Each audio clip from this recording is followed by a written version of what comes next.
Welcome back to another exciting episode of Comic Watchers. Comic Watchers is brought to you by Comic Watch. Comic Watch is your source for all your comics and media news and reviews. Don't forget to subscribe and follow us on Facebook and Twitter. Let the clickbait sites know we're coming for you. It's our time now. So as you can see, we're still just a fantastic trio here this week. I'm Cody, your host. I'm coming to you from Oahu, and here are the rest of my castmates. John Jack from Seattle, Washington. It's sunny and warm today. It's nice. Matt Meyer from Oklahoma City. It's very springy here today. Well, we thought that we were going to have Brian Arbizu back with us this week, so none of us really prepared news, but fortunately for everybody, it was a very slow news week. I see that the Alfred Pennyworth series Pennyworth on Epic's got a release date and a second trailer. That's July 28th. It looks like it's going to be neat. If anybody has Epics, which I don't know if anybody has Epics, but maybe it's a reason to get Epics. I don't know. What is Epics? It is some form of premium movie channel. I think I had it for a little while when I was using Sling TV. And I think that there's a streaming only option on Hulu Live because I went looking for it the other day. So maybe. In other news, a whole bunch of stuff's coming out. Go to our website at www.comic-watch.com. There was a lot of press releases this week, but there wasn't a whole lot of like, oh my God, big time news. So go check it out. There's a lot of like indie publishers putting out special projects. I know there's a Brubaker project coming with Sean Phillips related to the criminal universe, Bad Weekend. I can I think it's New York Comic Con. It might be San Diego Comic Con. Whatever the one, there's one coming up, a big Comic Con. Ahead of Comic Con, they just said Comic Con. That's why I don't know which Comic Con. Ahead of Comic Con, Ed Brubaker and Sean Phillips' Bad Weekend story arc, which was a 2-issue story arc that debuted in Criminal number 2 and 3, will be released in hardcover format, similar to October's My Heroes Have Always Been Junkies, with some additional content, and they'll have it at the convention apparently. And if it's anything like My Heroes Have Always Been Junkies, that did come with a signed card from Ed Brubaker, which damn near made me cry. Because if you ordered it or pre-ordered it, it came with a hand-signed card from Ed Brubaker, which I touched a thing that Ed Brubaker touched. Someday I will make the news for living in his crawl space. You'll see.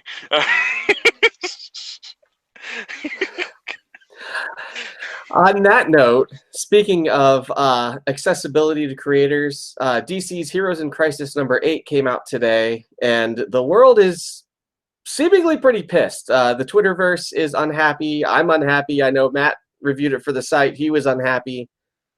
But on Twitter, a bunch of people, not an isolated incident, but multiple incidents, have reached out to Tom King on Twitter threatening physical violence and death threats.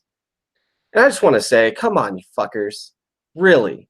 Like, get a hold of yourselves. There was a time when I was a kid where if you found one other fan, it didn't matter if you were Marvel or DC, if you were into Ninja Turtles or Archie, you found that person was your family. So get yourselves in check. Stop dividing fandoms. Stop being assholes. It's not that hard. So, on that note, we have 3 very interesting books this week. A little bit off your standard fare. We're touching on Vertigo's High Level series, starting with number 3 this week. We're also looking at Ahoy Comics' Planet of the Nerds number 1. And finally, we'll be looking at Avengers No Road Home number 10, the finale of the 10-week odyssey that was Avengers No Road Home. I think we should start with High Level. Any complaints? So High Level is written by Rob Sheridan. It's got art by Romulo Fajardo Jr. and Barnaby Bagenda.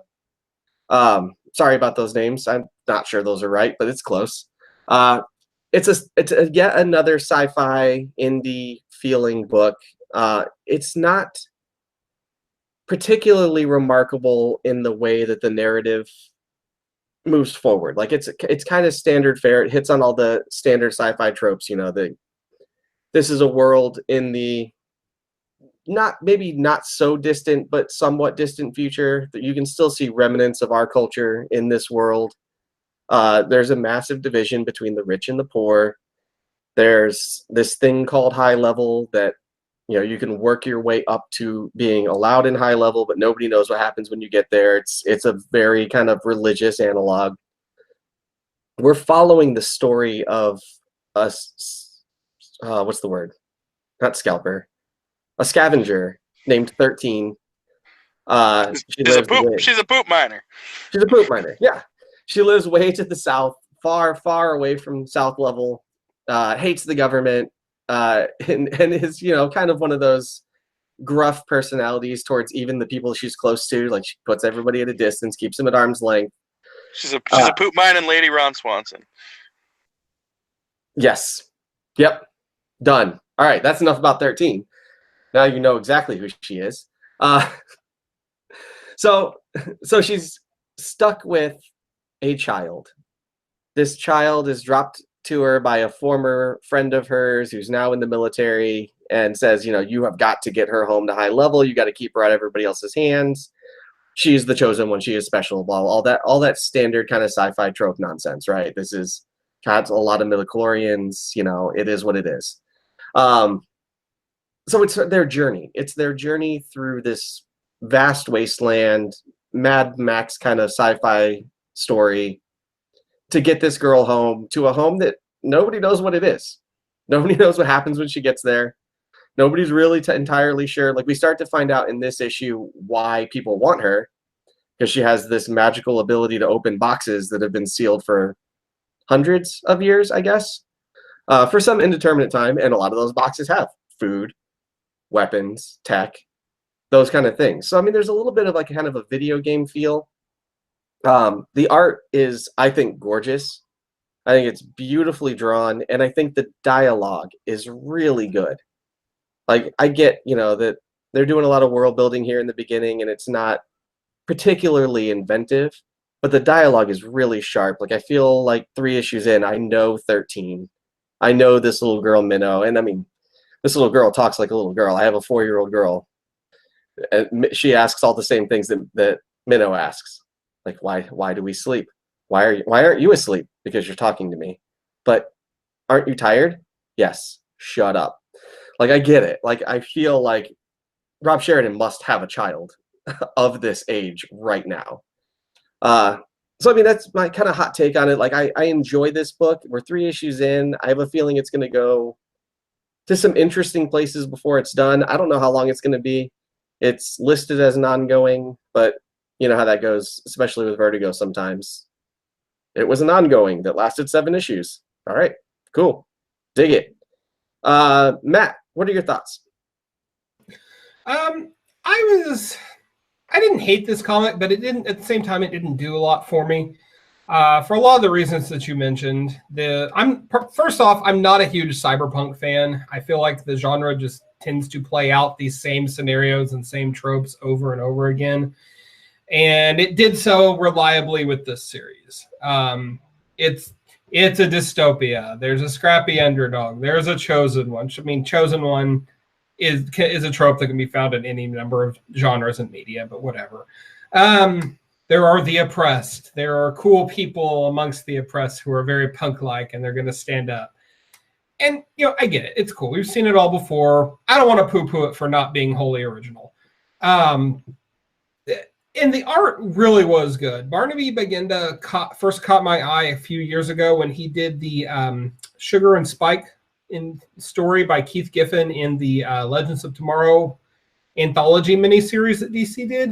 And he's really, really talented artist. Very much worth keeping your eye on. I'm not really sure what else Rob Sheridan has done. I think he's capable. I think in terms of basic execution, this series does what it needs to do. And I don't have any complaints in that regard. There are some neat little things like the cage fighter that has I guess a hard light chainsaw or something like that attached to his to his forearm, and he fights a big octo robot, and it's just sort of a background thing that happens there in number 3. I did enjoy the little girl Minnow's dialogue. I did think it was extremely convincing and extremely childlike. So yeah, I definitely agree with you that Rob Sheridan must have, a 4 or a 5-year-old at home, because her characterization was just spot on, and I really appreciated that. I wish there'd been a little more to the lead character 13. The fact that there just wasn't much to her that I hadn't seen before in many other comics just made me not really get into her that much as a lead. And I'm forever going to preach character first when it comes to stories, because otherwise you don't have someone to root for. So with that having been said, it was a bit of a miss for me. It's not the worst thing I read, and it's certainly not the worst thing I read this week by an even. And I'd like to see a book like this succeed, especially with such strong art, and Rob Sheridan, clearly something of a novice writer that I'd like to see continue to grow and do well. This may just not be the book that lights the world on fire for him. John, over to you. I thought the book was fine. I wasn't blown away by any means. I did really like the art, like you guys said, but story-wise, it just felt so watered down and generic. It's really, I'd say, it's well-tread territory that they're in, with some generic post-apocalyptic world where there is a war that's completely not explored or fleshed out whatsoever between two undetermined parties, and we have the key to stopping that war, and it's a child, and it's just so much. There is some characterization that I like, but for the most part, I found the character. I do agree that the kid feels like a kid. I also have a 4-year-old. Uh, the kid feels very much like a kid, and if you wrote down all the exasperated things I say to my 4-year-old on a daily basis, you'd probably have an issue. But at the same time, that gives this story a tone of daily life, which works for it. But at the same time, in a situation like this, I'd like to see some more fantastic, more interesting. Taking a hover bike across a wasteland should be visually interesting and intriguing, and it shouldn't just be a throwaway, like who gives a crap. That's your opportunity in a post-apocalyptic dystopia to show us some scenery, some wreckage, some scenery, some indication that is this even on the same planet? I don't know. Is this in the same dimension? I don't know. Are they on the moon? Maybe. There's poop on the moon, probably. There would be if people lived on it. That's all I know about this world is people trade, there's gun boxes, and poop. Well, there is the ruins of a wall at the border of Canada. That's true. That had some interesting promise. Well, we also have a map, and that's something I wanted to point out, is anybody that puts a map into their sci-fi or fantasy, at the very least is indicating that they know exactly where they're going and what they're doing. So that's a good point. And to your point about the war not being fleshed out, I think that's kind of part of the point. It's not like super in your face, but nobody knows what this war is about. The soldiers don't know. The people down in the South away from the war don't know. They just know that they're avoiding it. And I think that that's kind of a poignant kind of social commentary there that, look, people are fighting because people fight. I don't know why they're fighting. I don't really care. But they're doing it because that's what they do. So I don't know. I have a feeling when they get to high level, this book will kick into high gear. Yeah. But we'll see. Yeah, maybe. So I don't know. I thought it was fine. I might read more. I might not. I don't know yet. That's all I have to say about high level. Fair enough. I am on board for now. I'll give it a good solid 6 to 8 issues before I really make an assessment. But if you're into cyberpunk, if you're into uh, dystopia as a narrative trope, as like one of your favorite things to read, I recommend picking it up, checking it out. If you're not, it's probably not for you, but you probably already knew that. So I bring you no new information here. Moving on. So Ahoy Comics, relatively young, new publisher. Tom Payer is the editor-in-chief over there. A lot of you might recognize Tom Payer's name from a ton of other comics. So he is kind of guiding and molding this young upstart publisher. They just had the big catch of Russell Shepard's Second Coming. I know I've been talking about that, I swear to God, for like a month now. It feels like every episode I find a reason to say, Second Coming from Ahoy, it's happening. So their first book in their second wave of comics is called Planet of the Nerds. Planet of the Nerds #1 is written by Paul Constant. It's drawn by Alan Robinson.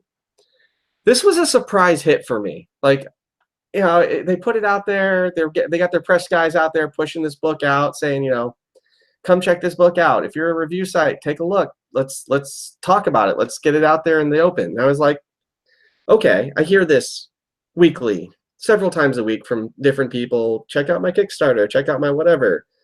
But because it's, being edited by Tom Payer, I was like, all right, I'll give it a go. Why not? Ahoy Comics. Who knows what they're up to? So you get the story set in the 1980s to start of a nerd getting bullied. Pretty typical fare. Like, he's getting bullied by straight up Ogre from Revenge of the Nerds. Like, a couple of jocks, you got one that's kind of nice. You've got your token, and you've got your ogre. Like, that's the typical structure of every 80s nerd versus jock film. So the nerd's getting beat up, and he wants to be with the girl, but he can't be with the girl because he's a nerd, and she's nice to him, but she's not nice enough to him, not in his standard. So they chase him down, they track him, they find him in his secret lair, which is in the basement of what looks like an abandoned building, and they follow him in. And what's he got down there? Goddamn cryogenesis machines. Like, this dude is straight up nerding out in his hidden lair, like trying to find a way to master cryogenesis on his own. So the nerds try to fight him. The equipment gets broken. The jocks get frozen. They get defrosted in 2019, where nerds rule. Like, we have taken over. We have sold out pre-sale of an Avengers movie in 2019. We have hundreds of thousands of people going to conventions. Like, the nerds have taken over, and we win.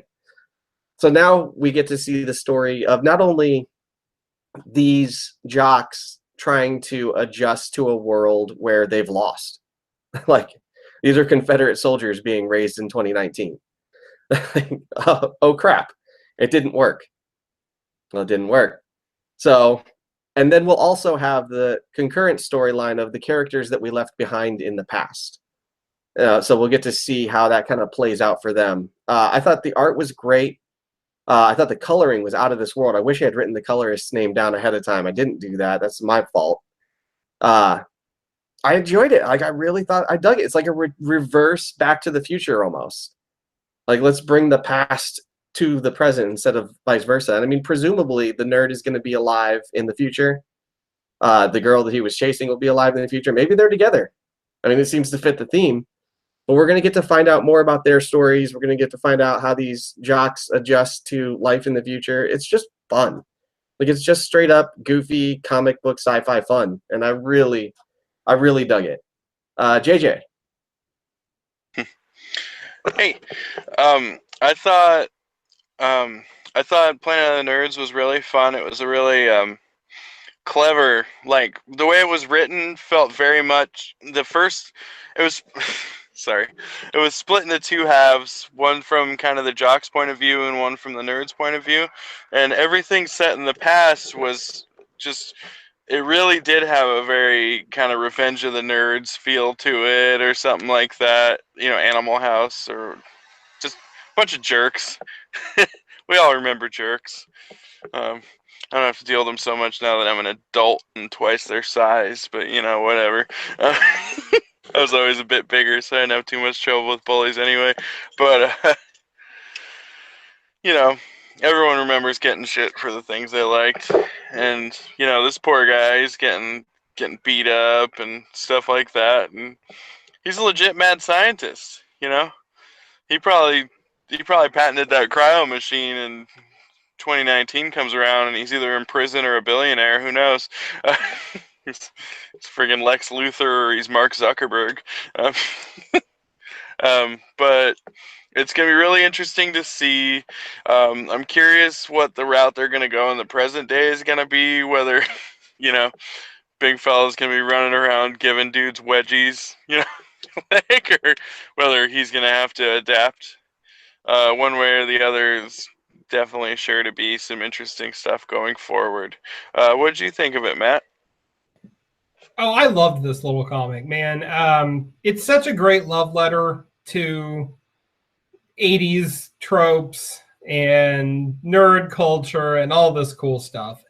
And just from front to back, it really feels like an indie comic. The art itself is reminiscent of 80s indie books, that kind of bare bones style.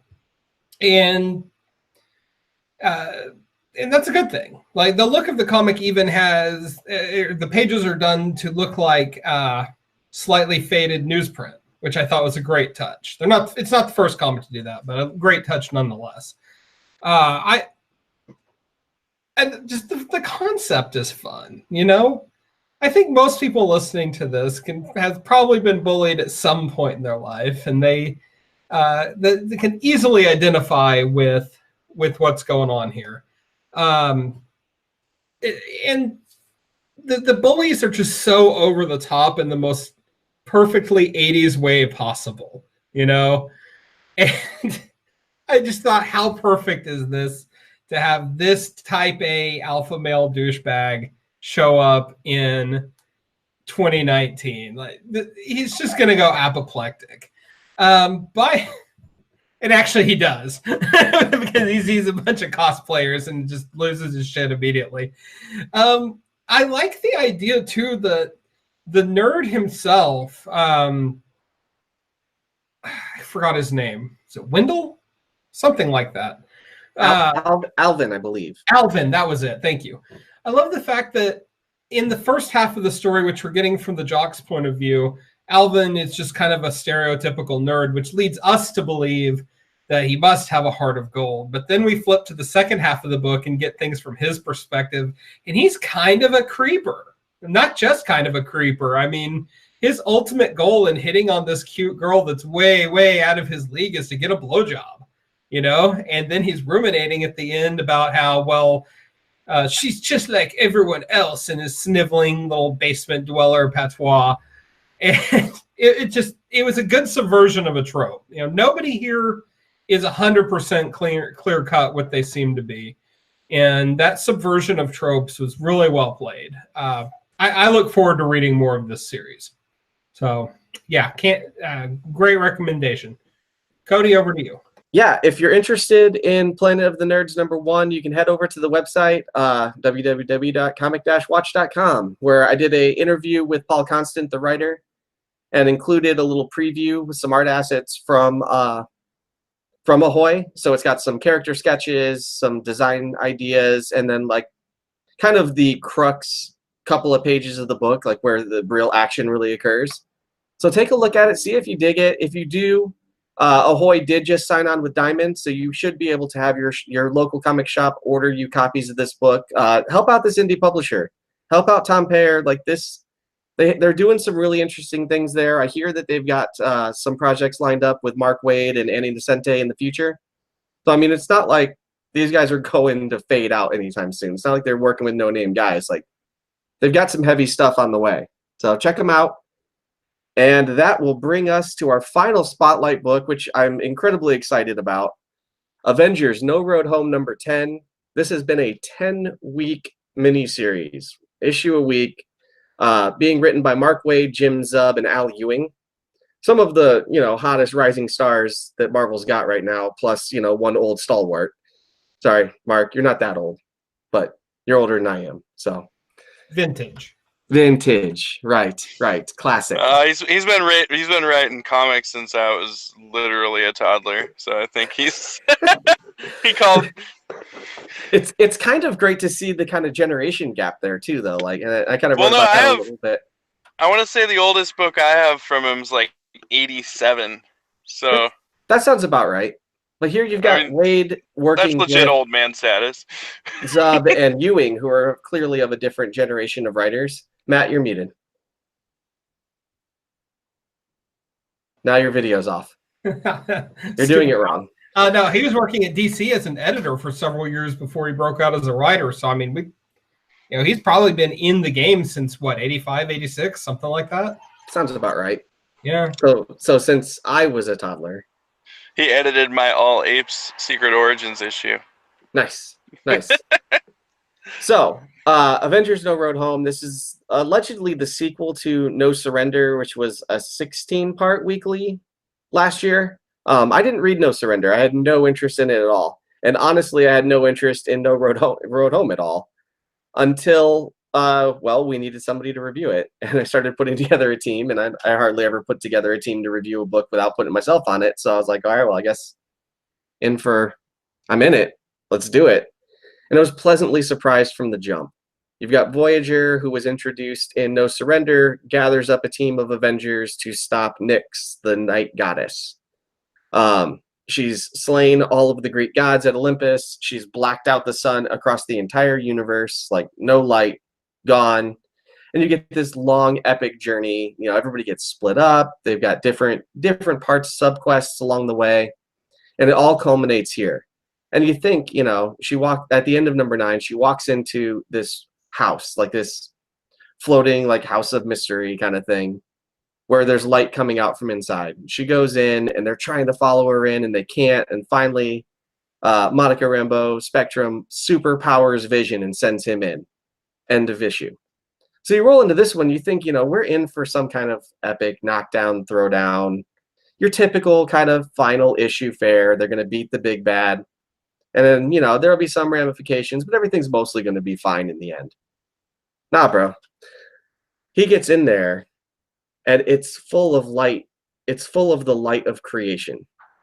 Vision is in the house of ideas, the popular moniker for Marvel Comics. Like, he's in the heart of it all, staring down this baddie, and uses windows, which he refers to as, or uses stories, pardon me, uses stories in this windowless house to bring in the light of creation, to bring in everything Marvel has ever done. So you're getting 92 X-Men. You're getting, 84 New Mutants, Perez era Avengers rolling in, coming in all at once to just pummel the crap out of this goddess. They know they can't kill her. She's a goddess, right? She's eternal. But they can stop her. And the entirety of the Marvel Universe comes down on her head. And then there's one amazing spot in the big splash page where She-Hulk is uppercutting her in the gut, and it's like a cartoon. It's like her guts are coming out her back. Oh my God, it's so funny. It was just spectacular on this super meta narrative level. Sean Isaacsas, I believe is how you pronounce that. I looked it up. He's a South African artist from Ross's neck of the woods. His work on this Ross, get us all signed things. He probably lives next door. Right, it's a small place, right? Ride your tiger over there. You got it. Oh, you're a goddamn tiger. So yeah, his art is just magnificent. He gets like the fanboy's dream. He gets to draw characters of every era of Marvel in whatever goddamn costume he wants. It's remarkable. There's about 6 pages in a row that culminates in a double-page spread that is breathtaking. So, I mean, hats off to him on that. And then you roll into the second half of the book, and it's all epilogues. And it's not all just crap, empty epilogues. Actually, I'm probably going to let one of you guys talk about the epilogues. I feel like I've been talking too long. But my breath was taken away with this book. I highly recommend it. Go buy it. If you didn't like No Surrender, don't worry. It's not like that at all. So you're good. Matt, you want to talk about the epilogues a little bit and your take? You're muted. Yeah, most definitely. I gotta stop doing that. I'm off tonight. Yeah, this series had, I won't say an inauspicious beginning by any means, because it's very consistent throughout and a very solid, fun read. But like you were saying, nothing in the first 9 issues could have possibly prepared me for this finale. And this is a comic that dragged Conan the Barbarian into it, damn it. What a wonderful love letter to the Marvel Universe. I am very hard-pressed to think of another comic that just so flawlessly encapsulated the ethos and the characters and just the heart and soul of whatever meta commentary thing it was talking about. And it just beautiful. But at the end of the day, to get to the epilogues, this comic never forgets about its characters. And that, in and of itself, is also remarkable. I'm going to start with Hercules because in a lot of ways he is the driving narrative force in this issue because it starts with Greek gods. And so it's a lot of this is his story, even though, of course, it encompasses the whole Marvel universe to another degree, one degree or another. But Hercules gets some really solid, really deep character work where he's looking back on his life as being kind of a shallow pursuit of adventure and a braggart and a drunk, and looking back with a lot of regret and saying, I want to be the legend that people think I am.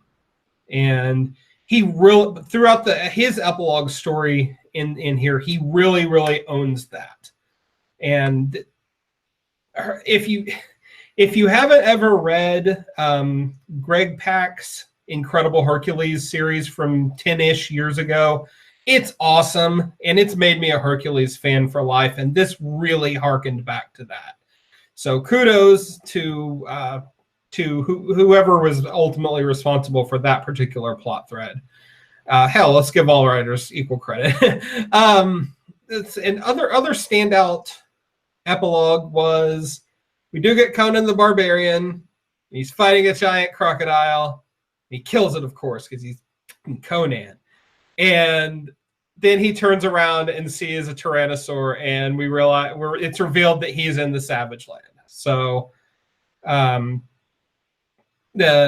hey, now we know Conan's going to be running around in the Marvel Universe proper for a while, which we've known about Savage Avengers coming out for a while now. So it's basically Conan doing Warlord. Hey, you know what? Why not? DC isn't using him. Why not? Right? I did think that was odd. The epilogue with Conan with the croc, because he doesn't. I don't recall him ever running into a giant crocodile before, and so it was kind of the characterization of Conan throughout has been actually pretty excellent. And so I did actually have a moment where I'm like, that's a weird. Like, why is he fighting a crocodile? I don't remember seeing giant crocodiles at any point in my hundreds of Conan comics I've read. And then, holy crap, he's in the Savage Land. So it was actually a nice, like, it brought me in with that little bit of interest and then turned it around. And I'm like, oh my God, that makes it's a good way to bring him in, is all I'm saying. Yeah, I'm sorry. why the hell not? There's more we probably ought to say about Conan's part in this adventure, but I'll leave that to you, John, because you're our Conan expert. Yeah. The Vision, he's kind of just in the background for a lot of this story. He takes some serious damage early on, and he's very upfront and almost complacent about the fact that he's dying. And so he's the one that turns around and saves the day, and by going into the House of Ideas at the end. And there's a certain poignancy to it because in a lot of ways, he embodies Marvel because he's an outcast and a machine, and nobody's ever going to see him as human. But through his actions, and he's more human than anybody. and there's that awesome shot that is a homage to Marvel Comics #1, where the original Human Torch is bursting through a wall towards a bad guy, hoodlum. And it's recreated with the Vision, which of course has its own ramifications, since for a while anyway, the Vision's body was believed to have been the original Human Torch. So that was a really, really well done touch. Yeah, this thing was a really solid story with an ending that I absolutely could not have predicted. I very, very highly recommend it. John, what did you think? So I feel like you guys have covered the plot pretty well. So I actually wanted to talk about the format, because it's funny going into this 10-week and this is the second weekly Avengers event in 2 years, and initially with No Surrender, I wasn't on board. I didn't actually like a lot of No Surrender. A lot of people did. I'm not ragging on the event, and I'm not going to get into why I didn't like it. But I love. It turns out I'm starting to really like weekly format events. Just, you know, you look at events going on right now, like Doomsday Clock, Heroes in Crisis. You know, to a lesser extent, maybe War of the Realms. War of the Realms is pretty quick. It's going to be a 3-month and done event, which is not bad at all. We But hope. was that? Yeah, We who hope. knows? But you know, we all remember Civil War. You know, a year of books. No Man's Land was like a year and a half of books. You know, Dark Reign, Siege, all these bloated, gigantic events that take forever. And, you know, if a trend, you know, if we show Marvel and DC that a self-contained series event like this, or say Man of Steel last year from Brian Michael Bendis on Superman, the 6-issue weekly series, No Justice last year, Doctor Strange Damnation last year. If we show them that this is a profitable way to go, I actually really prefer this format for events to like large scale events with tie-ins and 5-6 series tied into them and mini series. And like War of the Realms, I am loving War of the Realms, but holy crap, I spent an hour organizing my pull list to make sure that I got everything. A full hour of going through solicits and going, wait a minute, do I have Squirrel Girl 43 and 44? Okay. Iron Man, you know, Invincible Iron Man #12. Okay. Uncanny X-Men #14. Okay. Venom 13. Okay. Avengers #17. Okay. I had to go through and double check all that shit. Do you know what I didn't have to do that for? Avengers No Road Home. I just said Avengers No Road Home's on my pull list. Okay, I'm getting every issue of Avengers No Road Home. It's 10 weeks and it's done. 2.5 months, which, you know, isn't necessarily a short period of time, but if this was a monthly event, that would have been better part of a year.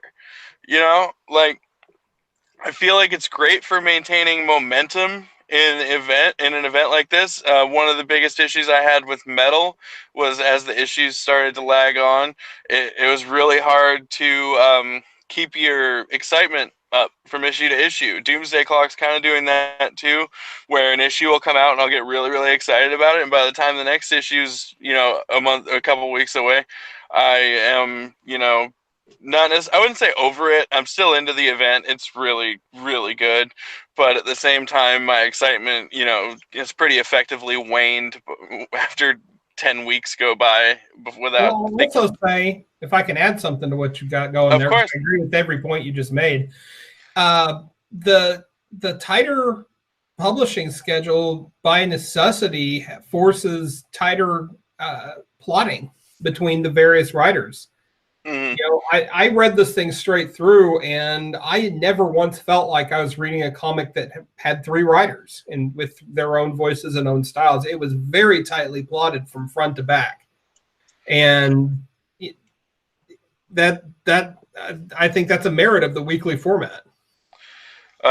Another bonus of it is it kind of discourages order sheet fuckery. You know, like, it doesn't really encourage variant covers or screwing around tie-ins. What could be considered one downside of an event like this is, from a retailer standpoint, the cutoff to order number 10 is before number 1 comes out, because the cutoff is 3 months in advance for Diamond for orders. So I know my shop has complained about this before, where it makes it with a mini series like this, it can be really hard to order in advance because you can't count on every Avengers reader reading this, and you can't count on every, it's really hard to gauge. So I will say, like, playing devil's advocate, that that is one downside of this format, is if people love number 1, by the time you get to number 10, it might be hard to find issues, because unless the shop orders a lot of them. But I'd say in general, I really like this. I know, Matt, you're reviewing Amazing Spider-Man right now, and I feel like the hunted sub issues, whatever you want to call them, the .hu issues, have, for one thing, been arguably better than the main series, and no argument about it. They flat out have. And for another thing, have really helped to maintain my interest, although it does effectively make Amazing Spider-Man weekly, which You're telling me. which is a little bit brutal and not cool. But these kind of things help to maintain momentum and interest. With Amazing Spider-Man, I don't know if it's necessary in a bi-weekly book. Well, I'll put it this way. Between March, April, and May, I'll have written 10 Amazing Spider-Man reviews. Yeah. That's a lot. And but I like the format for, keeping it exciting, keeping it interesting. It's a fresh and interesting way to do things. And they did it with Defenders too, actually, the Best Defense miniseries recently, which I loved. So, I think it's an interesting way, and, I wouldn't hate it if this was the way events started going in the future. Like, it's definitely the opposite of the bloated long-term schedules we're seeing for some books. Definitely. And, it's really nice. I know my guy at the shop, he's not a big fan of Big Two comics in general. He's pretty, stereotypical, old comic book guy, hasn't read a superhero comic in a few years kind of guy. He's a nice dude, but he was, I remember when The Button came out, he was like, I don't like anything about it, but I'll give it to him. 4 issues, 4 weeks, it was done. Like, nothing to worry about, nothing to stress about. It was just, even if you hated it, it was over before you knew it. Like, and like the price, the recent Batman Flash crossover, it was awful, but it was over before you even knew it. You skip 2 issues of Batman and 2 issues of the Flash, and boom, you're on the other side. Nothing to it. Easy peasy. I love it. And it seems like it's heavy on the wallet, but is it really? I mean, it's money now versus money later, I guess. Like, if I'm gonna, well, I mean, what is it? It was what, $3.99 an issue? Yeah, so I mean, $40. About $40. Yeah, and depending on whether or not your LCS gives you a discount, a trade for 10 issues will be around the same price. Yeah, but not to mention, like, they're issues I'm gonna buy regardless. Right. Like, it seems, it feels like it's hurting your wallet, but it really isn't, if you think about it. I mean, I guess on the one hand, it does allow Marvel to cram more events into a year. Because No Surrender, was right between the tail end of Secret Empire and the start of Fresh Start. Like, the last issue was a week before Fresh Start. So it could have been weekly out of necessity, and they played it like it was some new thing, and then it worked. And that's why they're doing it again, and they're probably going to do it again next year, I assume. Because they already kind of... The Hercules... I want to say they teased check out Hercules continuing adventures next year or something like that. Oh no, they definitely set up a threequel. Yeah. Yeah, and I mean that was kind of one of the other things I wanted to say is, you know, a lot of these events, you go through them, especially these kind of self-contained ones, they don't really have a lot of ramifications. But at the end of this one, you've got Vision is no longer dying. Spectrum is no longer immortal. The Greek gods are reincarnated in space, and Hercules is in space looking for him. Like, that's going to be dope. I'm on board for that. Sure, I want I'll that. read a whole mini-series of that. Hercules in space? Hell yeah. It's Unworthy Thor, but with Hercules. Sounds great. Right. I want to read that. Right. You know, you get some development between Wanda and Vision, you know, and their kind of resolution of their relationship. Rocket gets that good cookie of being able to say, like, I was an Avenger. Like, I was. For sure. Bucket list. Voyager's dad, Challenger, right? He escaped. Yeah. Like he was imprisoned at the end of No Surrender. Now he's free. Voyager got to be an Avenger. Like, there were some things that happened in this series that actually can spawn multiple other stories. The kick in the nuts to the Immortal Hulk, like, has the power of night. Gets that shard, breaks it, and it's just like, bam, I'm gonna be Hulk forever. And then he gets put in his place. Like all of this, and especially with Al Ewing writing that book, like, he can take that with him back to Hulk and have it impact Hulk. Like, I thought that was really, really well done. I forgot. I have a random bit of speculation. Rocket keeps saying that being Avenger is a bucket list thing. He hasn't showed up in Guardians of the Galaxy yet. Is Rocket dying? Yeah, Rocket is dying. I'm 100% sure from the way that epilogue was set up. Yeah. You know, the mournful kind of like looking at his hands in his lap, like, Rocket is most clearly dying. He did show up kind of at the end of Guardians #4. Yeah. He had one hand. Yeah. We at least we have seen him, so we know he's not dead yet. But I will think say Rocket though, is dying. how long do raccoons live? Like 12 years? He's probably right at the end of. He's an old ass raccoon. He is an old. He's not a raccoon. He's a trash panda. Damn it! You said it before I could. You know, I mean, I genuinely don't know how long a raccoon lives, but I assume it's probably not much longer than a cat.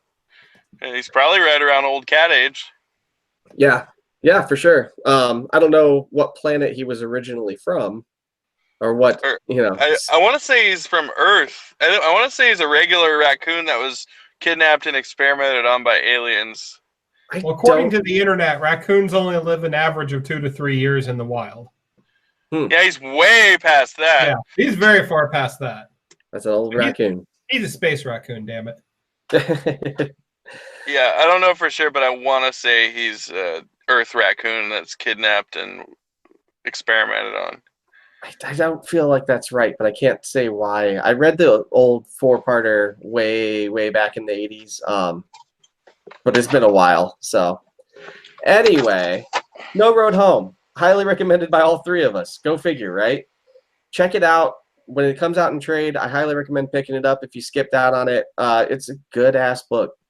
And like Matt said, I never once felt like it was written by 3 different voices. That Conan issue, like, I was checking the page count like I was reading a regular Conan book. Like, oh my God, is this ever going to end? Like, it felt like a Conan book to me. It was perfect. It was really well done by 3 guys that have never written Conan, to my experience. Yeah, I don't think any of them have, to my knowledge. I don't think Azaski has drawn him either, and he did really good. He's kick-ass. Like, yeah. He does not get enough credit. His name should be a household name by now. Everybody should know how to properly pronounce it by now. That dude is awesome. So, what did you read this week? And what are you looking forward to next week? It's actually Wednesday when we're recording, so next week is here. Tomorrow is now. Okay. So, yeah, that's fine. Well, what have I been reading? I've been catching up on Legion of Superheroes 5 years later. I've never read this before. I'm kind of a Johnny-come-lately to the Legion mythos, which are confusing to say the least. So this series, it's still in the original Legion continuity, pre 0 hour, and it picks up 5 years after the events of the end of Paul Levitz's run, which Paul Levitz, legendary Legion writer.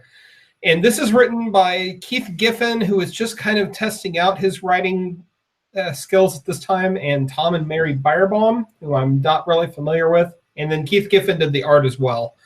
And it's really experimental. It kind of falls into that DC era, post-Crisis, post-Watchmen, where they were really trying to reinvigorate a lot of their books, some more successfully as others, by casting them in more mature lights. And this is definitely that. Like, there hasn't been a single Silver Age bit of spandex to be seen yet. It's crafted in a way that demands active reading. You can't just read this, here and there and forget about it. You really have to pay attention, because there's lots and lots of just random voice bubbles of people talking. You don't know who they belong to, and you just have to pick up the clues from the conversation as to what exactly they're talking about, and then fit that in a couple issues later, whenever whoever the speaking is revealed. There's lots of fuckery with the timeline right off the bat. We find out that the current reality that the Legion are in is a result of the Time Trapper's machinations, but those are only in place because if he hadn't done it, big evil space wizard Mordru would have dominated everything. So something or other happens to the Time Trapper, and all of a sudden in issue 4, it's this magically run world. So you've got to now acclimate to a whole new reality just 4 issues in. It's bonkers. I don't honestly know if I like it yet, but it's a very interesting read at nothing else. You should read, there's a 87 12-issue series called Wanderers that is also Legion of Superheroes. Oh, it's so bad. Really? I've never heard of that. I'll look into that. I'll send you some pictures. It's real bad. It's really, really awkward. No, you should though. It's fun. It's like just the right kind of. It's that late 80s, like before we hit 90s grimdark edginess, and after Crisis, like that time, like I want to say it as an invasion tie-in. Okay, so 88 or so. Yeah, it probably swings into Millennium at some point. Gotcha. I've never heard of that. And then what I'm looking forward to, this week saw the 4th issue of Criminal release. I think we've talked up Criminal up a storm on this show, so I'm not going to go too far into it. But my God, if you're not reading Criminal, why are you even reading comics? And all the trade paperbacks. Get them all. Get them all. Get them. John, how about you? For what I've been reading, I recently discovered that Ed Brubaker has an X-Men run. I'm not a big X-Men fan, but I've been reading Brubaker X-Men. I've finished Deadly Genesis, and I'm about 3/4 of the way through through the Rise and Fall of the Shi'ar Empire. I keep wanting to say Asgard-Shi'ar War, which is much later, but yeah, I'm about halfway through Brubaker X-Men. It's good. Xavier's a dick, but I already knew that.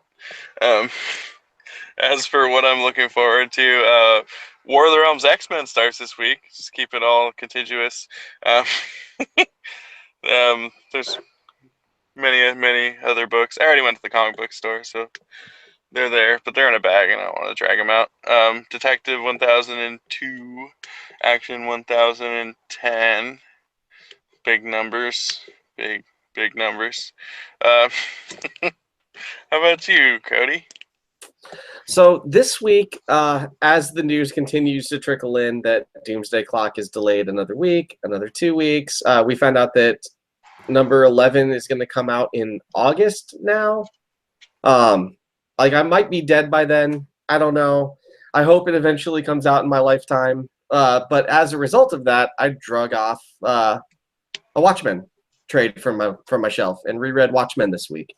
It's got to be the 100th time I've read through Watchmen. It never gets old. It's a masterpiece. If you haven't gotten around to reading Watchmen, do that. Like now, like yesterday, I guess. Brian, Arbizu, I'm talking to you. Read Watchmen. So yeah, I read that. It was great. It's always great. This week I'm looking forward to, I believe this week, Archie 704 comes out. I know, as surprised as you are. Nick Spencer's run on Archie started at 700. I'm not normally a big Nick Spencer fan. In fact, I would almost go so far as to say I don't like Nick Spencer, but I'm loving his Archie. So 704 comes out, I think, this week. If not that one, then Sabrina number 2 comes out this week. Either way, a couple of series from Archie that I'm really enjoying. Oh, did you see the solicit for Archie versus Predator 2, number 1? I did. I saw that. Oh my god, it sounds amazing. Also this week is Jughead the Hunger versus Veronica Rella. I don't know, like Veronica as Vampirella, like a vampire Veronica versus a werewolf Jughead. Why not? Why not? Why not? I'm interested. Comics, damn it. Lean into that skid. Yeah. So I mean, I'm reading a bunch of Archie right now, and I'm just enjoying the hell out of all of it. Like it's really fun. It's really inventive. They've managed to take the classic Archie feel and just kind of clean it up a little bit for today, without like pushing into like over the top, the sex, the gore, the CW romance style that you see with Riverdale or with the Chilling Adventures of Sabrina. Like, and that's fine. I have no problem with that. I enjoy Riverdale. I enjoy Chilling Adventures of Sabrina, but there's something more, I don't know, concentrated about the comics these days, and I'm really liking that. That's not an easy thing to accomplish. To have a clean comic that's still compelling. So, I believe that is it for our show this week. Thanks for joining us. You can find us on Twitter at Sea Watchers Show. You can follow us on Facebook at the Comic Watchers Show. Follow the website on Facebook at Comic Watch, www.comic-watch.com, at The Uncanny Matt, at John Jack Batusi. Is that right? John Batusi Jack. Damn it, I was close. At BK Durbridge, at Comic Watch Brian. I'm at BK Durbs. Hey, don't forget we're on SoundCloud, iTunes, and Spotify. Yes. And soon something called Podbean. Yeah, I'll get on that just any day now, I'm sure. Podbean. Why the fuck not? Yeah. I started listening to that Simpsons podcast on there. It's good. Yes. I'm already halfway through season 2, which means I've listened to like 20 episodes the last 2 days. There are far, far worse ways to spend your time. Just like the way that I watch The Simpsons. So speaking of far worse ways to spend your time, you can find us all over the place. Please subscribe. Please follow us. Check us out. Give us click. A lot of cool stuff on that internet. Bye. Bye.